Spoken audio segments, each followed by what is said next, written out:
Irmãos, vamos dar prosseguimento. Neste momento, eu vou compartilhar com os irmãos o meu estudo bíblico, o estudo bíblico de hoje, né? O estudo, quando eu me refiro ao meu estudo bíblico, é o estudo que está no meu computador, né? E aí eu juntei tudo. Vamos lá, vou compartilhar aqui a tela para que os irmãos possam acompanhar.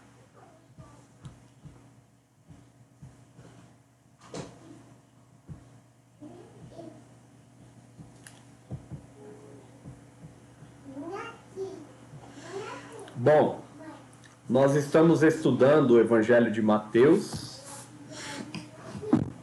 Eu vou aumentar um pouco a letra. Se alguém tiver dificuldade para enxergar, por favor, me avise para que eu possa alterar aqui.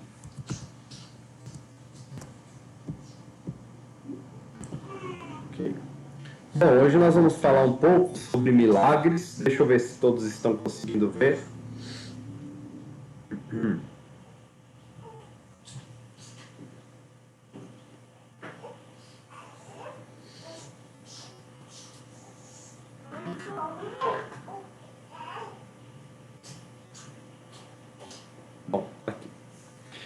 Bom, hoje nós vamos falar um pouco sobre milagres. Por que nós vamos falar sobre milagres hoje? Nós vamos falar sobre milagres justamente por estarmos estudando o Evangelho de Mateus. E na parte onde estamos é a parte em que introduz o início do ministério de Jesus. E o evangelista Mateus, ele começará a descrever com mais regularidade os milagres operados por Jesus dentro do evangelho. Por isso, este estudo, que é basicamente um parêntese dentro do nosso estudo do evangelho, sobre os milagres. Então vamos aprender um pouco sobre milagres, né? Os milagres, eles são ações divinas sobrenaturais. Então isso é uma definição de que o milagre é uma atuação divina sobrenatural, que está fora do nosso poder humano limitado. Os milagres, eles podem impressionar. E, de fato, em muitos momentos, impressionam, né? Alguns, então, afirmam que os sinais miraculosos, eles não aconteceram apenas em uma certa geração limitada. Mas esses milagres devem ser um modelo para todas as gerações da Igreja de Cristo. Então, alguns vão dizer assim que os milagres que nós vemos na Bíblia, eles devem continuar se repetindo. Então, existe as pessoas que vão entender que os milagres, eles devem se repetir. Alguns vão entender assim, que os milagres não foi apenas para uma geração, mas eles devem continuar se repetindo. Muitos estudiosos, então, vão defender que toda ação miraculosa na Escritura, especialmente aquelas descritas no Novo Testamento, elas devem ser normativas para toda a Igreja de Jesus Cristo. Eles entendem que aqueles milagres não são apenas uma mera descrição de uma atuação divina, mas é uma norma. A Igreja tem que fazer milagres. O pastor tem que fazer milagres. Os membros da igreja devem todos fazer milagres. Todos. Sem distinção. Tem que orar, o paralítico tem que andar, o cego tem que enxergar. Então, alguns vão entender que essas descrições, essas narrativas nas Escrituras são normativas, ok? Então, veja, vamos ver a importância desses milagres. Primeiro vamos observar por que e quando Deus usou os milagres? Então isso é importante. Por que Deus usou os milagres? Vamos ver por que Deus usou esses milagres. De acordo com as Escrituras, eles ocorreram em 3 períodos diferentes.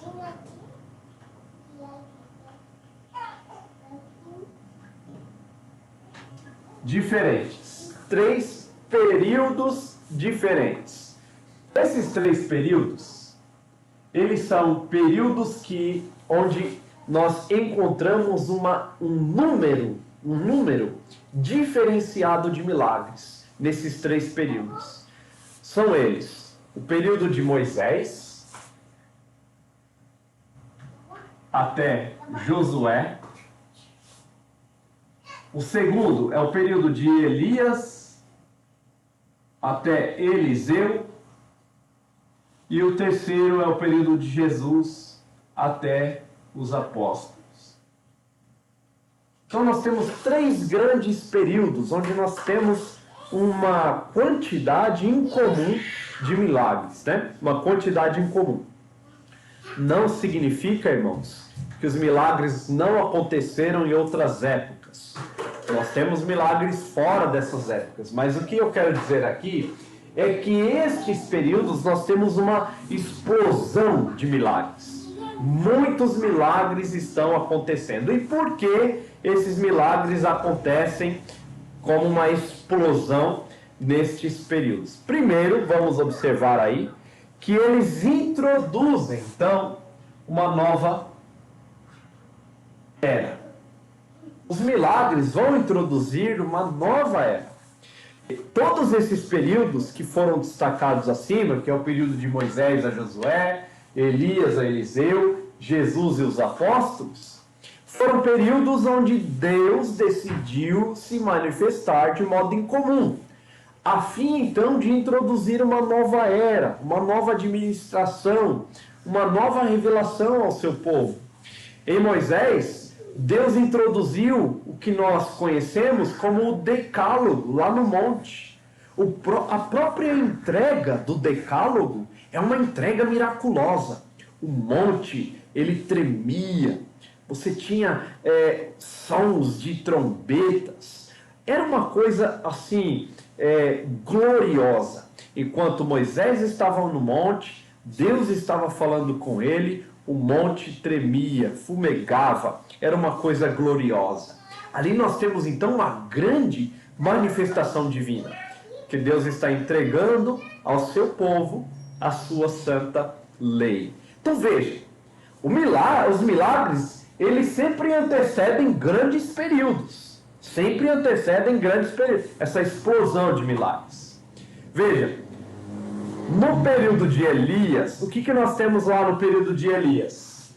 Nós temos em Moisés a entrega da lei. No período de Elias, o que nós temos? No período de Elias, nós temos um esfriamento da nação. No período de Elias, existe um esfriamento da nação.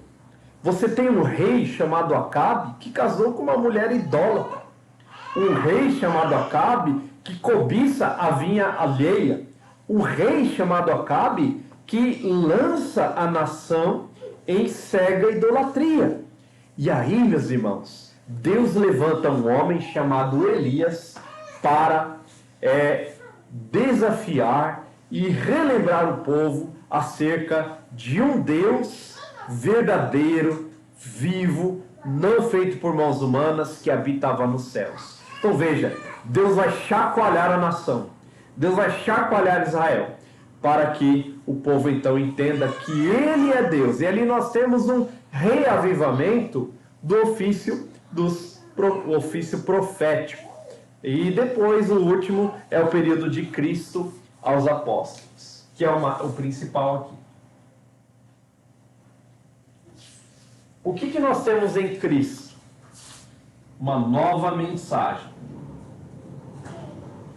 Cristo, ele chega anunciando a mensagem de arrependimento. Ele chega anunciando a mensagem de do Evangelho do Rei. Essa é a mensagem de Cristo. E o que nós temos em Cristo? Nós temos então a manifestação do Messias. Ok, irmãos. Eu quero perguntar a você, se você vivesse nos dias de Cristo e aparecesse alguém de uma cidade pequena, se manifestando e dizendo assim: eu sou o Messias. Você está esperando a promessa do Messias, a manifestação do Messias. E alguém chega e diz: eu sou o Messias. O que você iria dizer para essa pessoa? Ok, então agora prove. Prove que você é de fato o Messias vindo de Deus. E em alguns momentos nos evangelhos nós vamos ver essa pergunta, justamente essa pergunta para Jesus: que sinais o Senhor vai nos mostrar para que creiamos em Ti? Qual é o sinal? Então as pessoas queriam sinais. E Jesus, ele se manifestou de modo glorioso, poderoso. Nós vamos ver muitos sinais de Jesus. Por exemplo, nós vemos que Jesus multiplicou os pães, né? E depois ele anda por sobre as águas. Jesus, ele manda o mar se acalmar, o vento se calar. Jesus, ele ressuscita mortos, ele dá vista a cegos, ele faz mudo falar. Jesus, ele faz muitos e muitos milagres. E João diz que Jesus fez inúmeros milagres. E ele faz uma certa linguagem aqui, que ele diz que Jesus fez muitos outros milagres. Mas os milagres que foram escritos, eles tinham um objetivo. O objetivo de que as pessoas crescem de que Jesus era de fato o Cristo. E crendo nisso, elas pudessem ter a vida eterna. Então, muitos milagres foram operados por Jesus. Muitos. Tudo isso porque ele está manifestando o Evangelho da nova aliança. Vejam, outra razão para essas manifestações. Esses milagres, eles vão autentificar a mensagem anunciada. Ele autentifica a mensagem. Veja que todo período foi marcado por grandes sinais e prodígios. Todo grande período, né? Moisés foi usado por Deus para libertar o povo e introduzir o decálogo. Veja, irmãos, que Moisés também surge do nada, né? Vamos dizer assim. E o povo de Israel até criticou Moisés, porque Moisés estava fazendo com que Faraó pesasse mais a mão sobre Israel. Porque eles não tinham tanta confiança de que Moisés era de fato um homem enviado por Deus. Mas Moisés mostrou isso com sinais e prodígios. O próprio Deus se revelou a Moisés por meio de uma sarça. Lá no capítulo 3, a própria visão da sarça que ardia e não se consumia é um grande milagre. Depois nós vemos Deus dando poder para Moisés para transformar a vara em serpente, depois transformar sua mão em mão leprosa.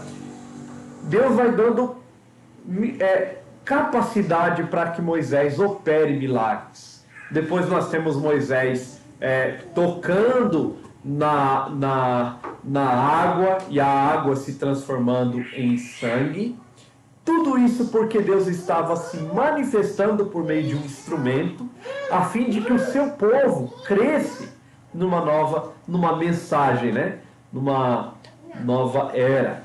Então veja que os milagres não aconteceram por acaso.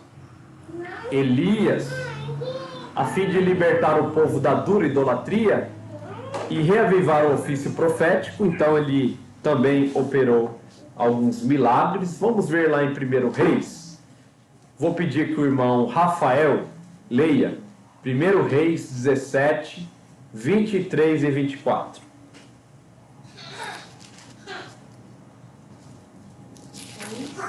1 Reis 17, o versículo é o 23 e o 24. Deixa só os irmãos encontrarem, irmão Rafael.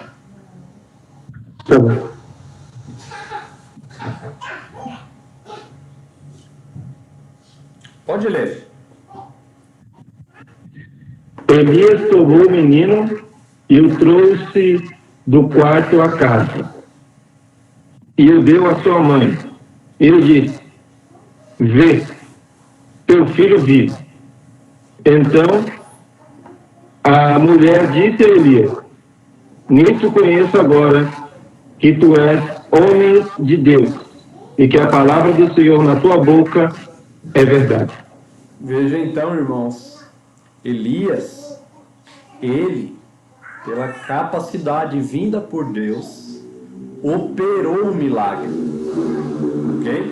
O milagre não é Elias quem opera, é Deus quem opera por meio de Elias. E por que Deus faz isso? A resposta está no versículo 24.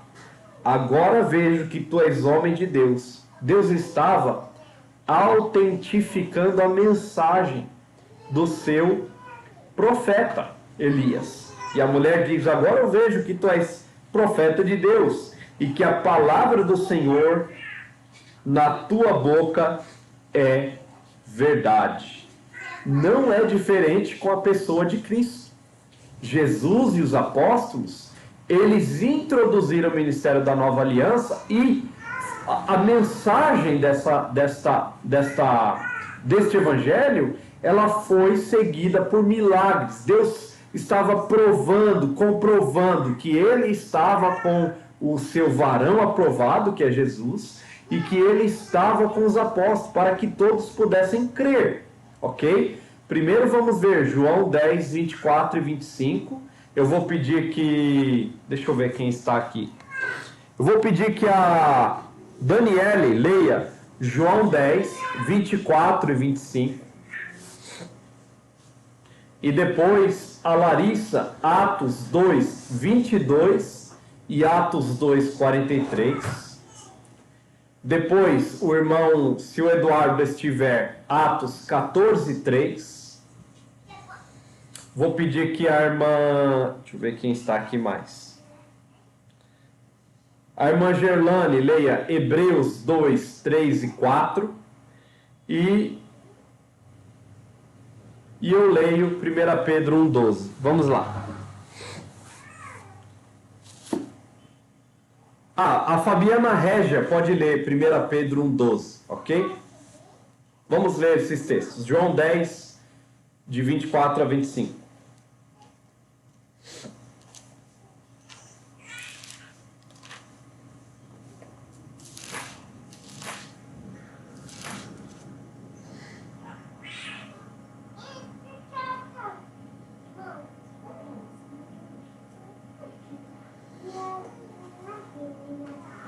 Pode ler, irmã. Irmã Daniele.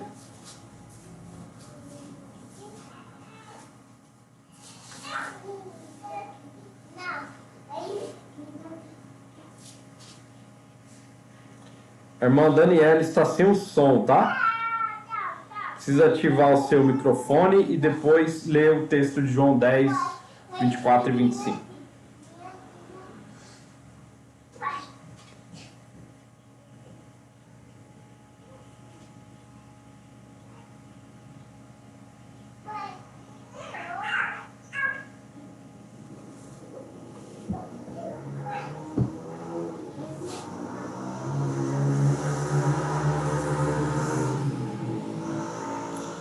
Eu vou ler, meus irmãos.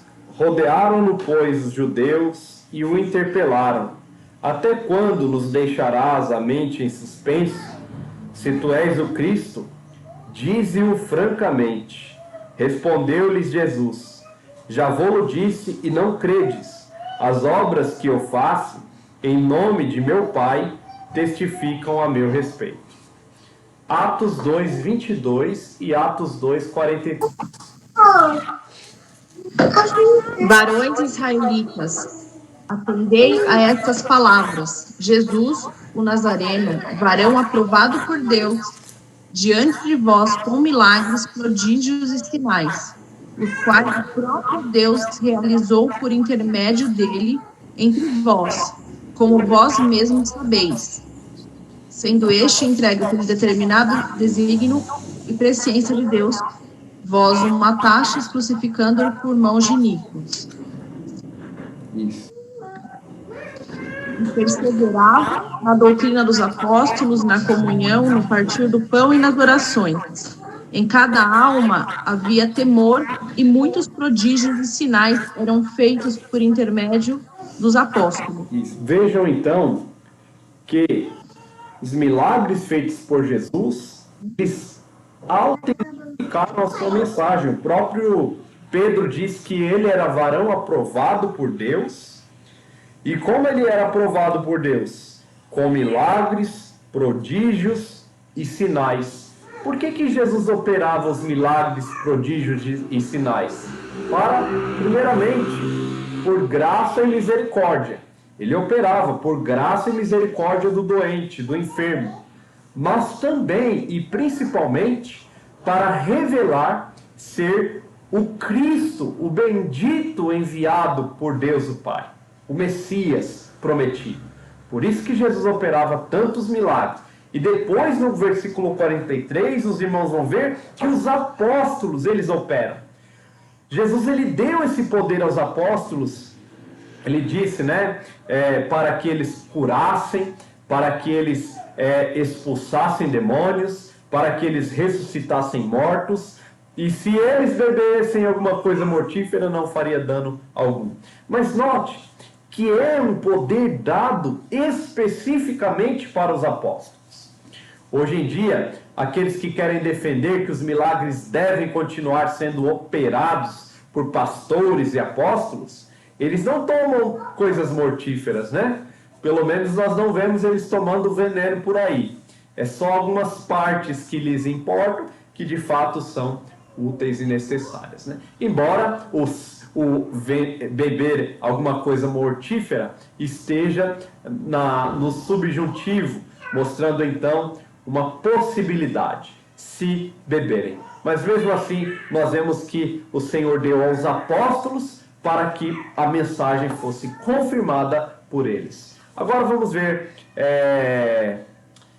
Atos 14:3, irmão Eduardo.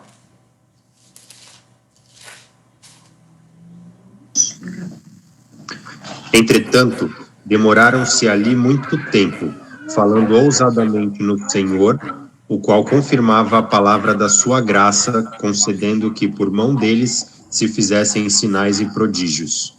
Veja, irmãos, que enquanto Paulo e Barnabé estavam pregando a palavra, enquanto eles estavam anunciando a palavra, o Senhor então fazia grandes sinais e prodígios. Para quê? Para que a mensagem fosse, a palavra diz aí, confirmada. Deus operava para confirmar que aquela mensagem era uma mensagem vinda de Deus. Irmãos, os milagres tiveram um objetivo claro, ok?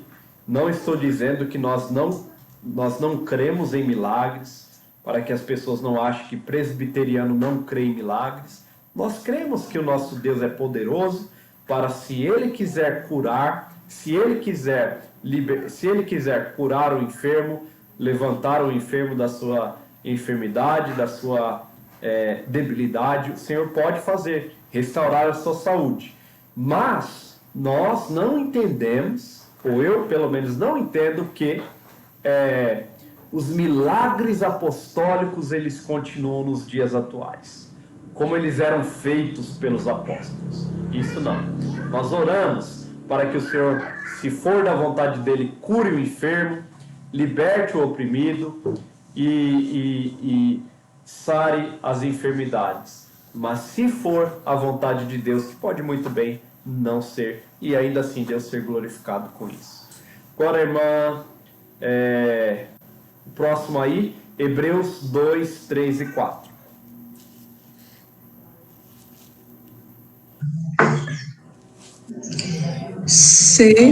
Pois se tornou firme a palavra falada por meio de anjos, e toda transgressão ou desobediência recebeu justo castigo.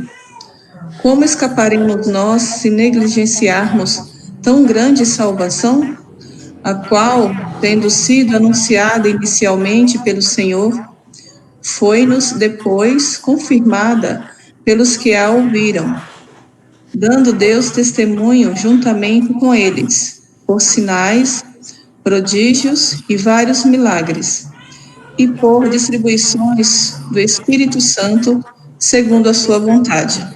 Vejam aí mais uma vez, a palavra é confirmada com sinais e prodígios, sempre com esse objetivo. O último texto, nossa Fabiana.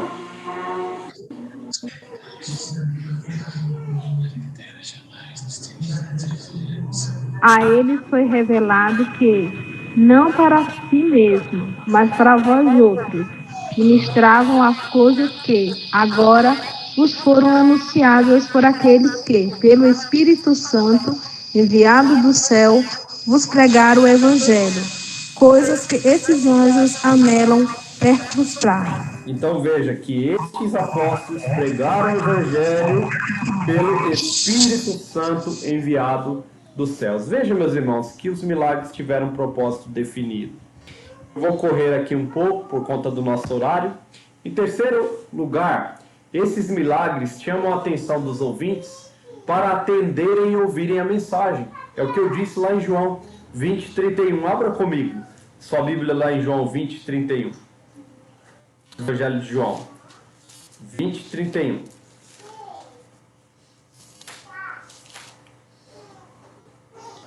Quando nós estivermos lendo os milagres de Jesus em Mateus, nós não temos que olhar para esses milagres com aquele gostinho de replicar, de fazer de novo. Mas devemos olhar o quão misericordioso nosso Deus foi em curar doentes. O quão misericordioso nosso Deus foi em olhar para o doente e ter misericórdia do seu corpo e curar e sarar as enfermidades. João 20:21, o apóstolo diz assim,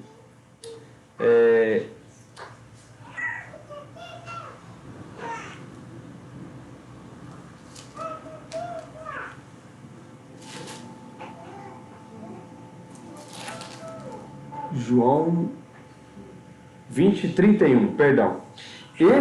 Na verdade, vou ler o 30 também. Na verdade, fez Jesus diante dos discípulos muitos outros sinais que não estão escritos neste livro. Estes, porém, foram registrados para que creiais que Jesus é o Cristo, o Filho de Deus, e para que, crendo, tenhais vida em seu nome. Então, o objetivo foi que as pessoas crescem na mensagem pregada e tivessem vida eterna. Bom, finalizo aqui. Hoje em dia, nós não necessitamos mais de novos milagres, irmãos. Isso é muito importante. Não necessitamos mais daquelas manifestações. Por quê? Por que não? Porque a mensagem, milagre, ele autentificava a mensagem. E essa mensagem, ela já foi fechada. Por que já foi fechada? Porque nós já temos o cânon completo, Antigo Testamento, Novo Testamento. A mensagem que Deus quis falar ao seu povo é a mensagem contida no Antigo Testamento e a mensagem contida no Novo Testamento. Essa mensagem foi confirmada com milagres e prodígios. Deus já fechou a sua revelação para a nossa salvação. E essa mensagem fechada, então, ela não necessita mais de grandes manifestações do Senhor Deus, como ele fazia naqueles períodos que nós já vimos aqui no nosso estudo. Bom, a mensagem então já foi confirmada pelo próprio Deus. Na verdade, irmãos, isso é muito importante. Não devemos nos impressionar com explosões de milagres desvinculadas da mensagem evangélica. Esses milagres são estão mais para sinais de engano do que sinais de verdade. Devemos tomar cuidado com os sinais midiáticos hoje, porque eles não estão vinculados em muitos momentos ao Evangelho de Jesus Cristo. Os milagres hoje não estão vinculados à mensagem do venha, se arrepende, creia em Jesus para ser salvo. Não, geralmente você não escuta essa mensagem. Jesus morreu para salvar você da sua condenação, da sua miséria, do seu pecado. Não. São mensagens vinculadas à saúde física, à saúde financeira, à saúde emocional, mas nunca ao problema principal do homem, o pecado. E quase nunca estão, né, praticamente vinculados à mensagem do venha, se arrependam, creiam em Jesus para que vocês sejam salvos. São mensagens que têm apenas o objetivo de focar o pregador, focar o poder da determinada denominação, etc. e tal. Vamos ver aqui o último versículo, 2 Tessalonicenses, capítulo 2, versículo 9 a 12. Porque 2 Tessalonicenses 2, 9 a 12. Veja. Ora, o aparecimento do iníquo é que, segundo a eficácia de Satanás, com todo o poder e sinais e prodígios de mentira. Aqui está falando do anticristo. O anticristo, que o apóstolo João diz, o seu espírito já opera no mundo, quer dizer, ele é anticristo, ele é contrário a Cristo, contrário à mensagem de Cristo, e muitas vezes nós vamos ver essas explosões de milagres, afastando as pessoas do genuíno evangelho. O evangelho que liberta, o evangelho que cura o homem no seu interior, que regenera, que salva, que traz arrependimento, convicção de pecados. Então, o espírito do anticristo afasta as pessoas desse evangelho, operando sinais, prodígios de mentira, e com todo o engano de injustiça aos que perecem, porque não escolheram o amor da verdade para serem salvos. E é justamente o que os falsos profetas fazem. Eles prometem justamente o que as pessoas querem. Aqueles que perecem, eles querem mais saúde, mais dinheiro, mais prosperidade, e é isso que eles buscam. Eles não estão buscando uma mudança de coração, de arrependimento genuíno, de lamento pelo pecado. E isso é o fruto do falso evangelho. Os milagres têm esse objetivo, apontar para o verdadeiro evangelho, apontar para o verdadeiro Deus dentro das Escrituras. Hoje nós não precisamos dessas grandes explosões. Por quê? Porque cremos que tudo que Deus revelou já está revelado na sua santa palavra. A revelação fechou, a revelação cessou. Ok, meus irmãos? Que Deus abençoe. Vou abrir espaço, caso alguém queira fazer alguma pergunta ou comentário. Deixa eu voltar à tela da nossa sala de aula.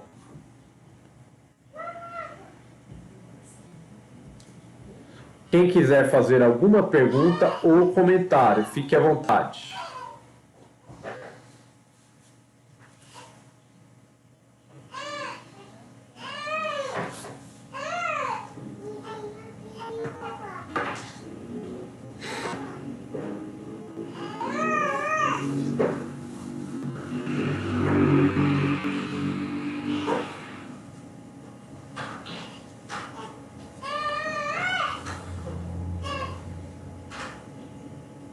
Eu acho que não, né? Então, acredito que todos entenderam. Então, se vocês não perguntam, eu pergunto. Presbiteriano crê ou não crê em milagres? Quem pode me responder isso? Sim. Crê ou não? Crê. Em nome de Jesus, crê. Crê. Mas e o presbiteriano, ele crê nos milagres, como eles aconteceram nos dias dos apóstolos, sim ou não? Da mesma forma que aconteceu lá? Sim, sim. Aí não. Não, por quê? Não. Por quê, pastor? Porque, como eu disse, aqueles milagres, eles tinham o objetivo de autentificar a mensagem. Hoje, nós não precisamos mais de que a mensagem seja autentificada, que ela já foi citada.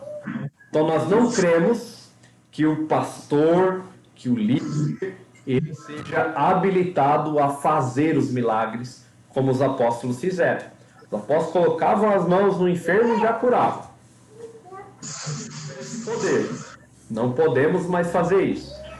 Embora creiamos em milagres, não temos mais os milagres como eles aconteciam com os apóstolos, de alguém colocar as mãos, curar, com uma oração levantar o morto. Nós não cremos. Senão, os nossos problemas estariam, na grande maioria, resolvidos, né? Sim, sim, pastor. Obrigada, pastor. Sim. Ok? Pastor, Sim. e no caso, eu ouvi uma vez o pastor José Erion, da Jocum. Ele disse que quando ele foi para a Índia, lá o povo não alcançado, né, que não conhece, ele pregou o evangelho, tinha um tradutor do lado, e o povo não dava crédito. E perguntaram a mesma coisa, mas que sinal você dá, né, de que essa palavra é verdadeira? Aí ele disse que voltou para casa entristecido e rogou a Deus, né, por misericórdia. E no outro dia ele tornou a pregar de novo. E enquanto eu estava pregando o evangelho, ele disse que tinha cegos que estavam enxergando, pessoas com pé torto, né, virado, Deus desentortava a palavra, disse que dessa forma o Espírito de Deus aprove, né, de operar no meio do povo da Índia lá, e alguns deles se converteram, então até hoje lá, hoje tem uma base missionária lá da Jocum, por causa desse ocorrido. Isso, mas veja a diferença. Ele não operou nenhum milagre. Os apóstolos eles tinham o poder de operar. Esse pastor não operou. Ele pregou e aprove a Deus fazer o milagre. Nisso nós cremos. Porque nós oramos pela cura dos enfermos. Nós não oramos aqui pelos irmãos que estão doentes de Covid? Nós oramos. E cremos que Deus pode trazer a recuperação e curar. Diferente dos apóstolos. Os apóstolos colocavam a mão e... né? Por exemplo, o apóstolo Pedro chegou lá no templo, tinha um homem lá pedindo esmola, o que ele falou?